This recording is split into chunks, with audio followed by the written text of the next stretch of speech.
यह रोने की आवाज, सृष्टियों की आवाज, और यह मार्ग में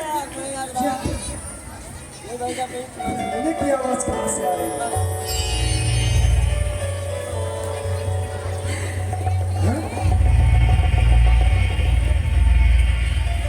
यह क्या?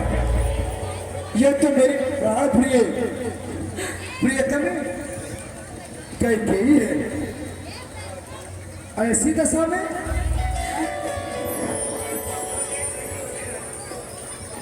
प्रियतम कैकेयी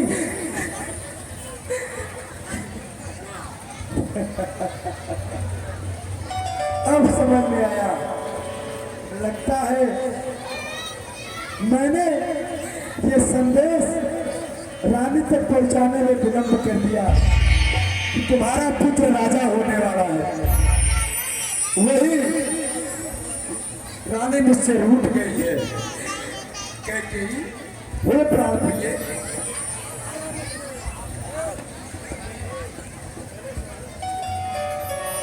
क्या हुआ कैकेयी?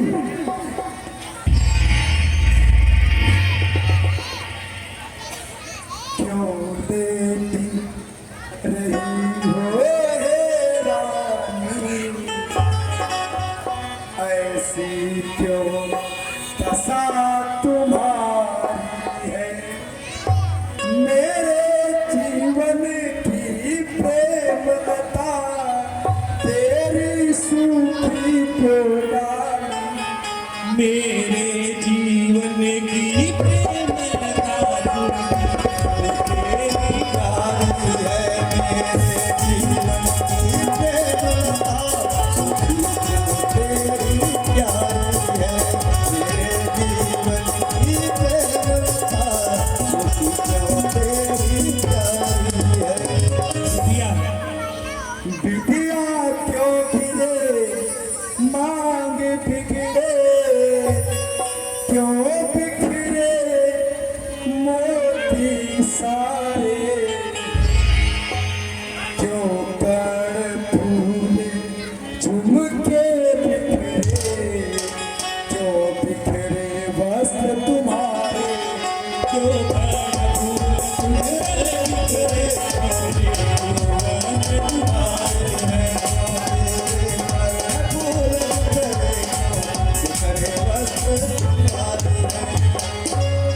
किसने है?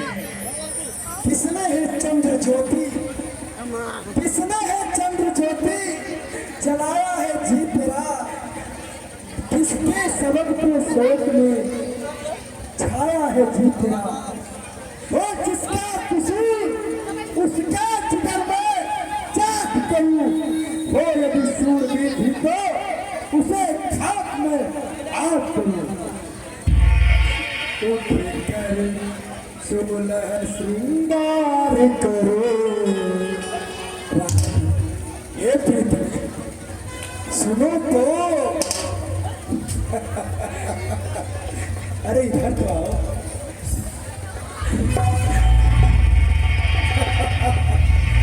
उठकर सोलह श्रृंगार करो, क्यों दूसरित हो रहा?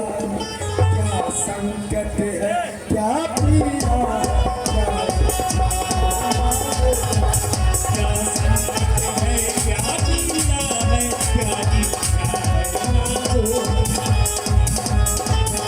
क्या पीड़ा है। राजा दशरथ जी की बातों को सुनकर कैकेयी जी उठती हैं और अपने वचनों को रखती हैं।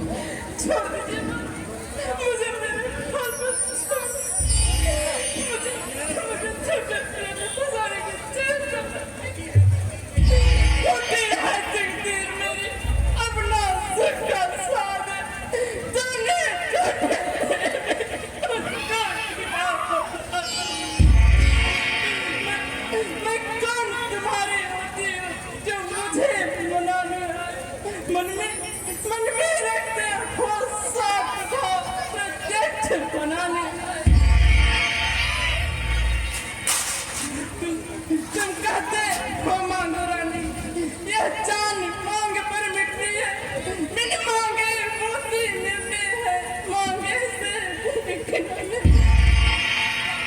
कैकेयी जी की बातों को सुनकर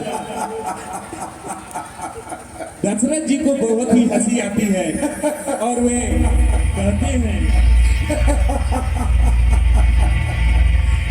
हे प्रीतमे, हे मेरी प्यार प्यारी, धन्य हो तुम भी। तुमने कभी मुझसे बताया क्यों नहीं?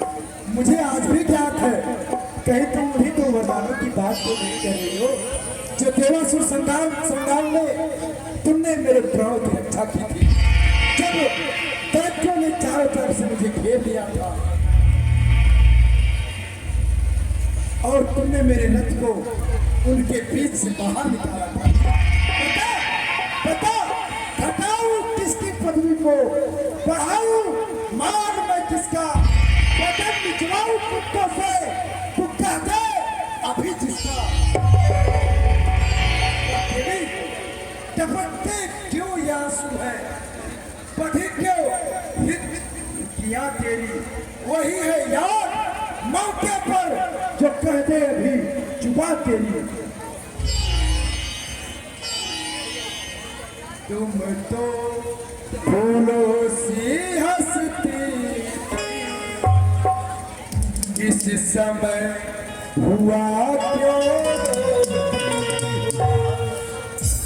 मेरे जीवन की प्रेमलता तेरी सूखी क्यों डाली है, मेरे जीवन की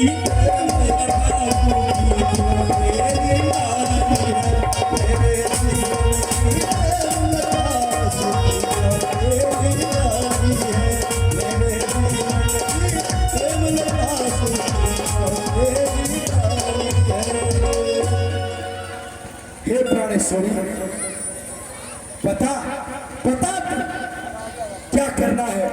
किसी राजा को रंक बनाना है, बना दिया जाएगा। किसी रंक को राजा बनाना है, बनवा दिया जाएगा। बोल कैकेयी बोल, बोल आज बहुत खुशी का दिन है, बोल आज तू मुझसे, मैं तेरी सारी इच्छाओं को पूर्ण करूंगा। दशरथ की बातों को सुनकर कैकेयी कहती है, स्वामी, आप तो हमेशा मांग मांग मांग किया करते, पर कभी कुछ देते लेते नहीं। अगर आपको सत्य का इतना ही आवेश हो तो मेरे ऊपर आपका तो कर्जा है, इसे और दीजिए। स्वामी तुम मेरे स्वामी हो, मेरा मन रखने वाले हो, रघुवंशी हो, सत्यवादी हो, प्रण पालन करने वाले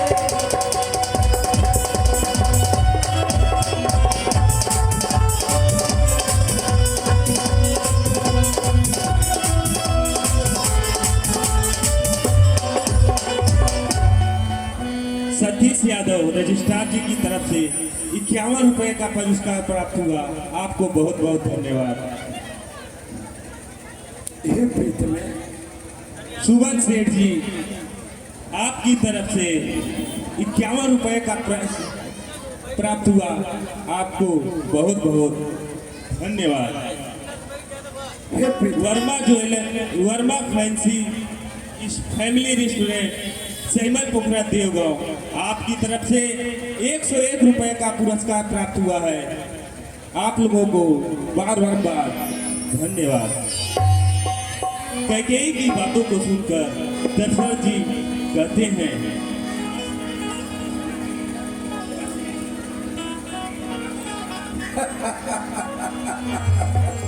बस बस यही, इस पर ही इतना बड़ा स्वाद ये आनंद भवन कोट भवन में परिवर्तित कर दिया कैकेयी तूने।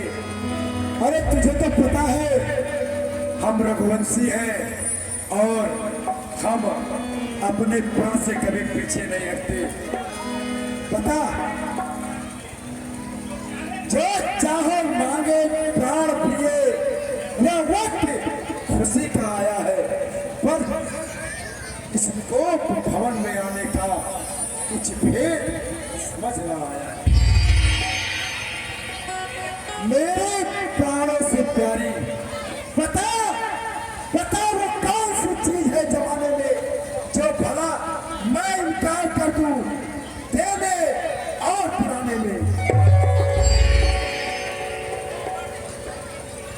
तो वर तो कोई चीज नहीं, जितने भी चाहे तू ले ले।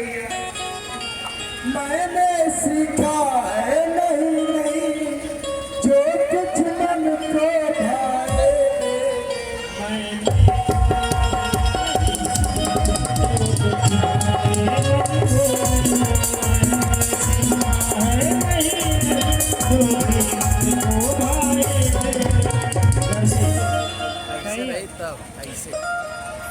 राजा जनक जी दशरथ जी की बातों को सुनकर कैकेयी कहती है, और केराकत से रामलीला सेवा समिति की तरफ से 101 रुपये का पुरस्कार आप सबको बहुत बहुत धन्यवाद। साहबलाल यादव जी।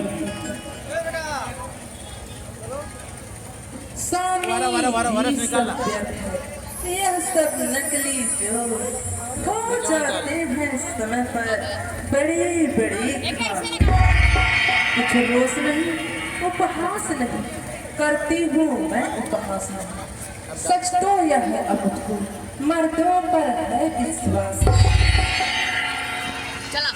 जहाँ पड़ता है कटना, धर्म की जड़ काट लेते हैं, मुकर जाते हैं अपने खुद को भी चाट लेते हैं। चिकनी चुपड़ी बातें करके मुझे अबला को मत बहकाओ। सच्चे हो तो हे रघुवंशी, सौगंध राम की खा जाओ। सच्चे हो तो हे रघुवंशी, सौगंध राम की खा जाओ।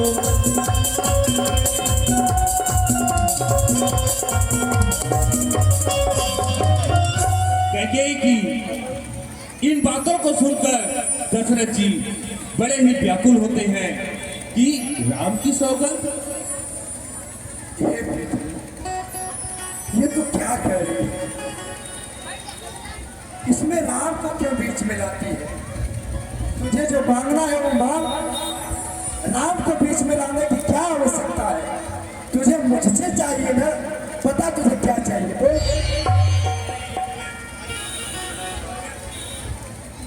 ये बेदमी क्यों बढ़ा रही हो रात?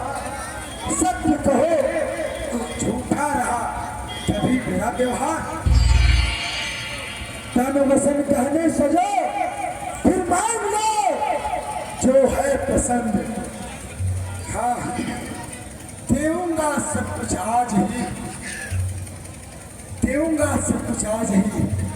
खाता हो राम की सौगंध। हे रानी, मुझे इस संसार में सबसे प्यारा राम है। मैं उस राम की सौगंध खाता हूँ। सूर्य चंद्र पृथ्वी टले, काल प्रलय चल जाए, पर रघुवंशी ना भलो, जो प्रेम से हो जाए। रघुकुल रीति सदा चल जाई, प्राण जाए पर वचन चल जाए। दशरथ जी की बातों को सुनकर रानी कैकेयी बड़ी ही प्रसन्न होती हैं और अपनी मांग को रखती हैं। सोच लीजिएगा महाराज, अब मैं आपसे वर मांग रहा हूं, कहीं आप वर देने में कुछ उल्टी सीधी न हो जाए आपको। कैकेयी, तुम किसके समक्ष बात कर रही हो? इस बात को ध्यान में अगर रखोगी तो तुम्हें वास्तविकता जरूर समझ में आएगी। हम रघुवंशी हैं, हम अपना प्राण देना उचित समझते हैं, लेकिन अपनी बात को झूठा नहीं साबित होने देंगे। मां, मां प्रियतमे मां, तुझे क्या चाहिए? आज तो ये खुशी का वक्त है। मेरा पुत्र, मेरा प्रिय पुत्र राम आज राजा होने वाला है। भला इससे भी खुशी की बात कोई हो सकती है? मांग के कोई मांग, तुझे क्या चाहिए? स्वामी जी सब ठीक है, अब यह शपथ महान, अब मुझको विश्वास है, काम ही वर्ता। लो सुनो पार्वती पाना, अब वरदान मांगती हूँ उस कौशल्या नंदन के बदले निज निज सुख को राज चाहिए। कैकेयी की बातों को सुनकर ये क्या कह रही है? अरे तुझे ख्यात भी है तेरी जीवा पे कौन सा सता रहा है? क्यों? क्या पहला वचन सुनते आपके होश उड़ गए? ऐसा न हो कि जब दूसरा मांगो आप पृथ्वी पर मूर्छित हो जाए। अरे कैकेयी, तो दूसरा वर भी मांग, देखो तो सही पूरी दूसरी मांग क्या है? अब मुझे संदेश हो रहा है महाराज। निधि साड़ी कलेक्शन की तरफ से 51 रुपए का पुरस्कार प्राप्त हुआ है। आपको बारंबार धन्यवाद। मांग कैकेयी, तुझे क्या चाहिए?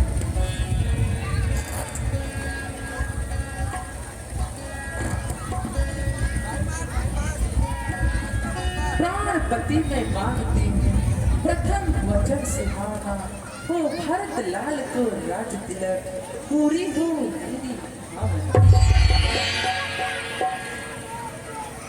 कर जोड़ कर मैं दूसरा वर मांगती हूँ आपसे, राम को वनवास दो 14 वर्ष की।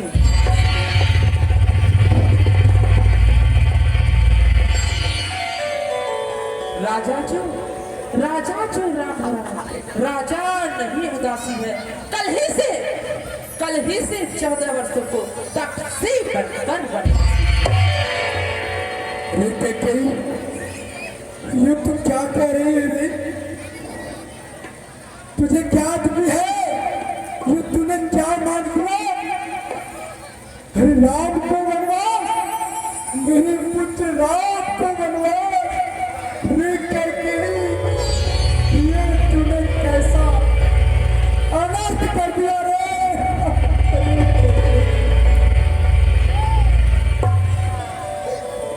वो जो तूने पहला मांगा हुआ नहीं हुआ है, और मुझे हो जाए तुरंत भक्त को ही वह हर्ष सही स्वीकार मुझे।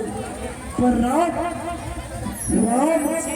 वनों में वास करे, फिर भी वह 14 वर्षों को इसमें है तूने क्या सोचा?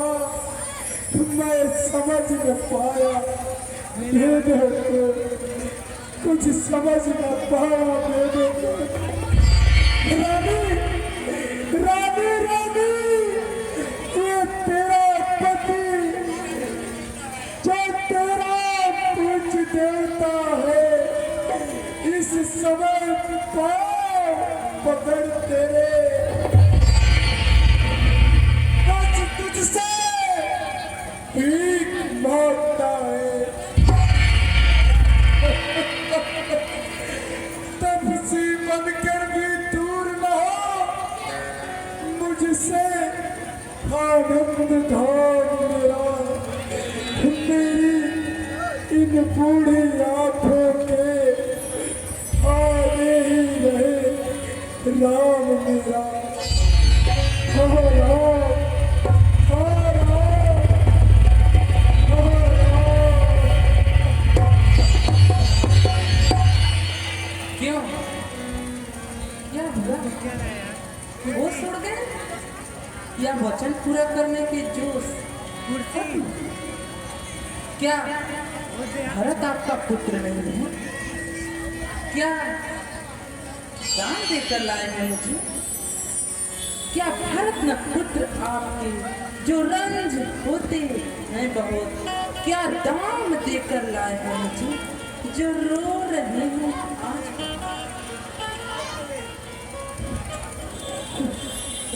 दूध पीकर विष उगलने वाली करार लागी, मुझे नहीं ज्ञात था,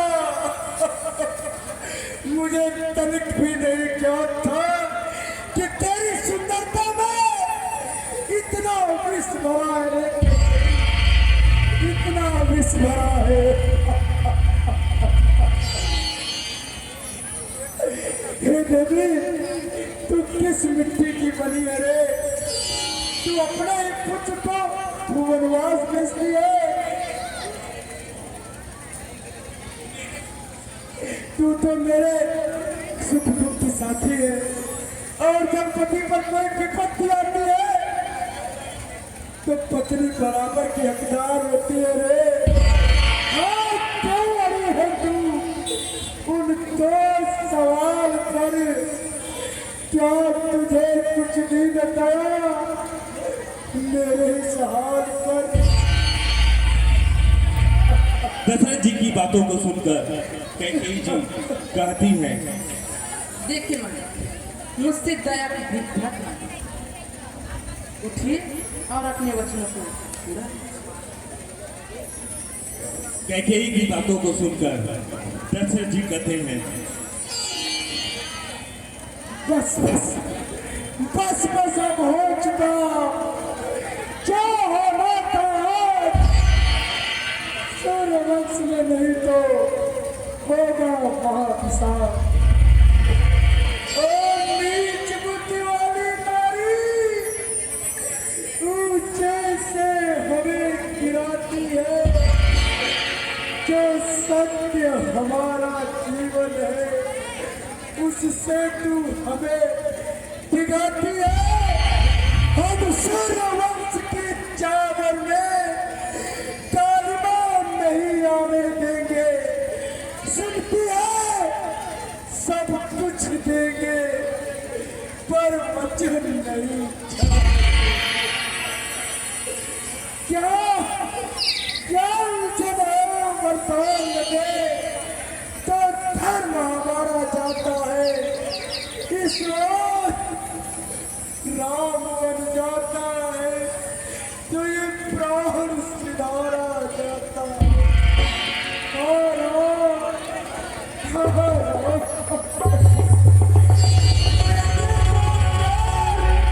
चूर हो जाए दशरथ इस समय धर्म पर है।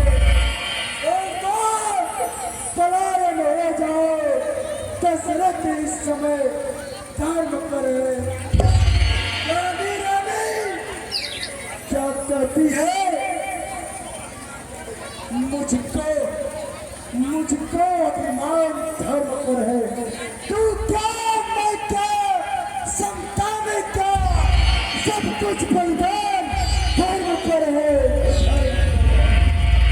दशरथ जी की बातों को सुनकर कैकेयी कहती,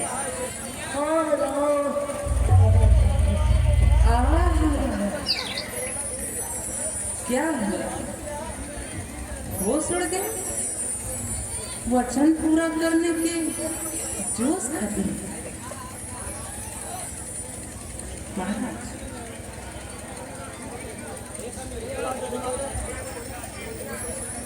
अगर आपको सत्य का इतना ही आवेश है तो वचन पूरा करने में इतना विलंब क्यों कर रहे हैं? सत्यवादी थे मेरे हरिश्चंद्र, जिसने सत्यजान संकट में जिनके सच्चाई का चिराग जगमगा रहा है। दूसरे महाराज स्त्री थे जो नहीं सोचते थे अपना रक्षा पर एक कबूतर की झटमास दौलते थे अपना। तीसरे महाराज स्त्री थे जो सुयस दान कर देते थे। यदि इंद्र आके मांगते थे तो हड्डी मांस दे देते। मैं तुमसे सिविक दरी जैसा हड्डी या मांस न मांग रही। मैं हरिश्चंद्र जैसा मरघट का वास न मांग रही। मैं रानी कह के अपना कर्जा मांग रही जो तुमको देना बाकी। यदि हरिश्चंद्र की कुल की हो तो दे दो, यही मुनासिब। कैकेयी की बातों को सुनकर दशरथ जी उठते हैं और बोलते हैं, बंद करे अपने अनगर भला। रे दूध पीकर विश्व करने वाली करार लागे। क्या तुम मुझको बता सकते हैं कि मेरे राम ने तेरा क्या बिगाड़ा है कैकेयी, क्या बिगाड़ा है? तू क्यों इसे मन भेजती है, क्यों इसे मन भेजती है? मेरी बात ध्यान से सुन कैकेयी, तू आज नहीं आपे में, जिस दिन आपे में आएगी उस दिन अपनी ही करनी पर सिर ढूंढ कर पछताएगी। रानी रानी रानी आंचल पसार, मैं दाल बिले कर्जा बिले, मैं राज बिले वनवास मिले, और तेरे दशरथ का प्राण मिले, प्राण मिले। इतना कहते कहते दशरथ जी मूर्छित होकर गिर जाते हैं। तभी सुमंत जी का प्रवेश होता है।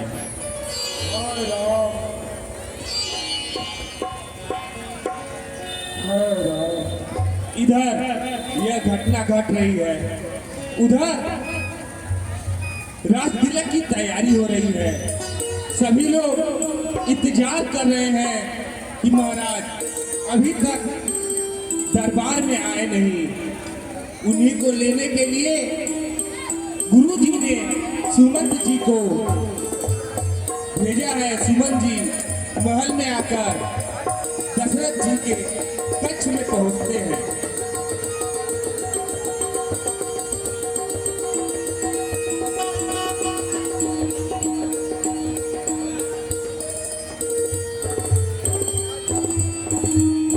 दशरथ जी की ऐसी हालत को देखकर सुमंत जी रानी कैकेयी से पूछते हैं, रानी जी, महाराज की ये दशा कितने की? जो महाराज किस अवस्था में हो गए हैं, क्या कारण है रानी जी? सुमंत जी जाइए, राम को लिवा कराइए, उसके बाद आकर देखिए समाचार। रानी की बातों को सुनकर सुमंत जी जाने से इनकार करते हैं और कहते हैं कि जब तक राजन मुझे आदेश नहीं देंगे मैं यहाँ से जाने वाला नहीं हूँ। रानी जी, जब तक महाराज जी आदेश नहीं देंगे मैं यहाँ से नहीं जाऊँगा। जाओ जाओ, जो कहती है सो करो। इतना सुनकर सुमंत सर को नीचे किए हुए राम और लक्ष्मण को लेने के लिए चले जाते हैं।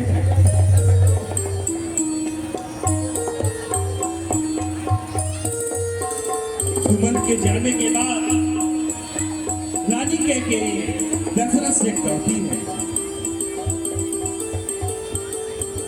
देखिए महाराज, सुमंत जी राम को लेने कहें, उठिए और अपने वचनों को पूरा कीजिए। ये कैकेयी, तूने मुझे उठने योग्य छोड़ा था। खुद कलंकिनी खोपनी, तूने तो मुझे किसी को मुख दिखाने के हेतु भी नहीं समझा। इतना कहते हुए दशरथ जी फिर पुनः मूर्छित होकर गिर जाते हैं।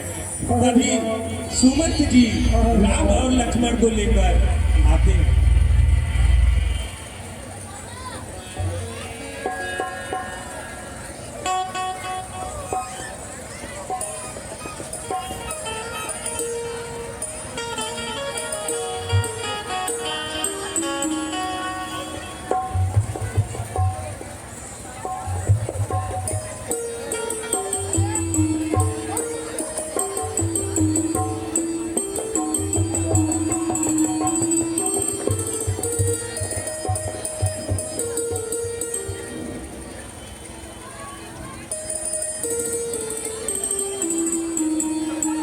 महाराज की ऐसी दशा देखकर प्रभु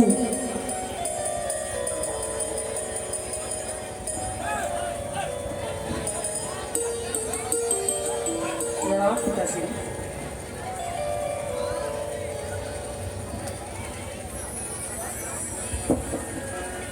हे माता, पिताजी के दुख का कारण टीएनपी समाज सेवा ग्रुप के तरफ से शेखर चौहान जी के तरफ से जो टीएचपी के कोषाध्यक्ष हैं उनके तरफ से अंकित साहू के रोल पे 101 रुपया पुरस्कार और उनके तरफ से लाख के फर्स्ट पर एक पंखा पुरस्कार। हे माता, मुझे पिताजी के दुख का कारण बताइए जिससे मैं उनके दुख का निवारण कर सकूं।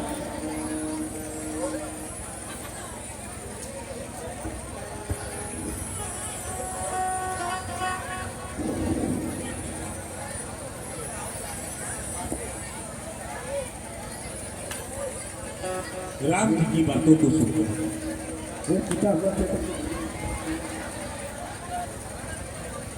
हे पिता, हुआ यह क्या तुमको, क्यों तुमको मुरझाई है, क्या किसी रोग ने घेरा है, या कोई विदा आई है, क्या किसी रोग ने घेरा है, क्या कोई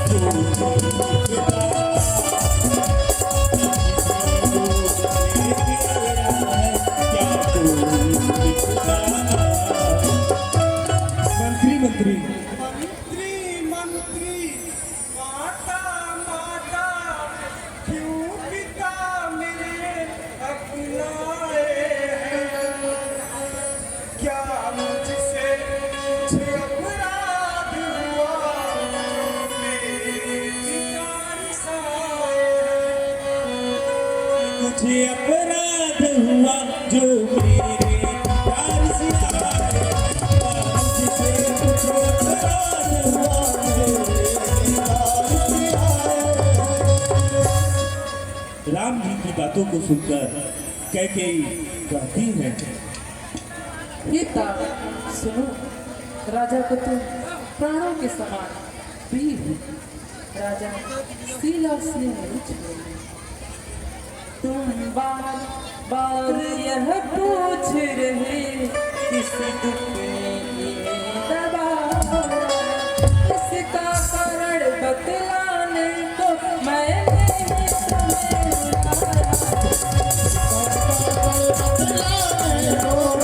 तुम्हें बुलाया।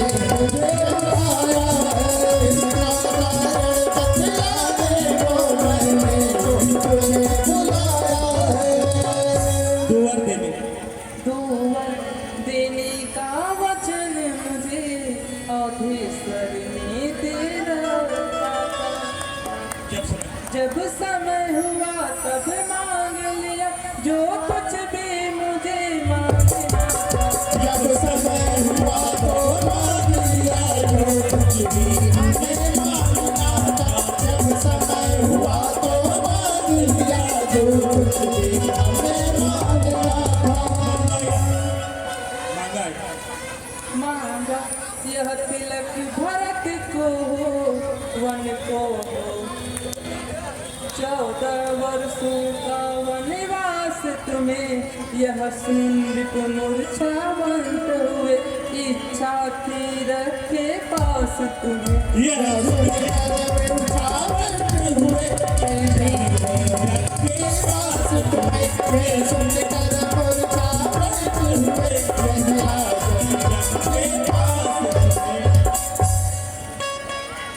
हे माता, वही पुत्र प्रभावी होता है जो अपने माता पिता के वचनों का अनुरागी होता है। माता पिता की वचनों का पालन करने इस संसार में बहुत कम ही पुत्र है। हे माता, वैसे भी वन में मुझे ऋषि मुनियों का आशीर्वाद प्राप्त होगा। और इसमें पिताजी की आज्ञा और आपकी सम्मति है। हम स्वयं विचारा करते थे कि थोड़ा समय वनों में दे, तब जानेंगे कि दुख क्या है। जब जीवन दुखी जनों में जब जानेंगे कि दुख क्या है, जब जीवन दुखी जनों में तब जानेंगे कि दुख क्या है, जब सच कहते हैं, सच कहते मन की कहते हैं, है राज तिलक की भार मुझे, यह भरत प्राण प्यारे को इसमें सब आनंद अपार हमें वह भरत प्राण प्यारे को, इसमें आनंद अपार हमें वह भरत प्राण प्यारे को, इसमें आनंद अपार हमें। चिंता है। पर चिंता है तो बस विद्वान की ऐसी दशा है, अचरज है इतनी बड़ी विद्वान की ऐसी दशा है। संभव हो बात और भी है, जिसका आघात करारा है, मालूम हमें यह पड़ता है।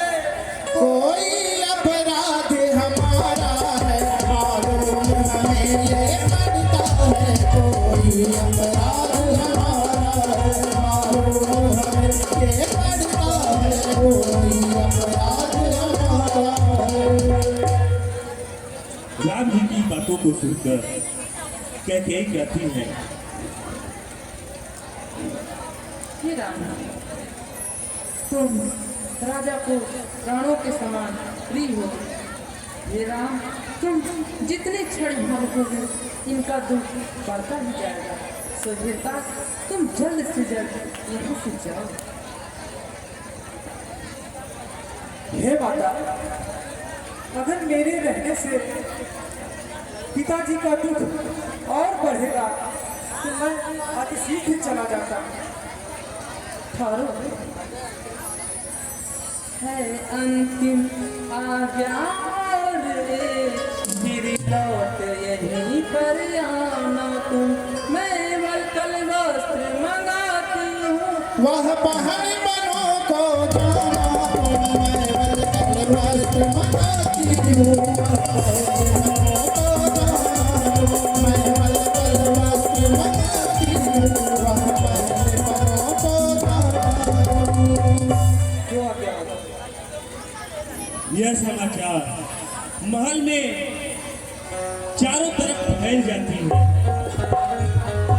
और जब यह समाचार सभी माताओं लक्ष्मण, सीता और अन्य तक पहुंचती है, देखिए आगे क्या हुआ।